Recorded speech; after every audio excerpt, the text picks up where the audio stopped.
all the things you said, putting poison in my head. I was so convinced that something must be wrong, something must be wrong with me. I lost my grip until it made me mad.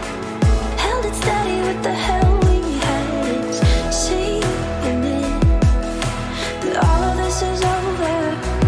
Why is it so crazy? How much it hurts in the end. It drives me crazy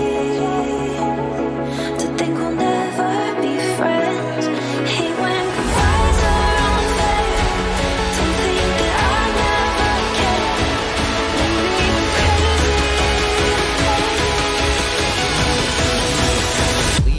Why is it so crazy?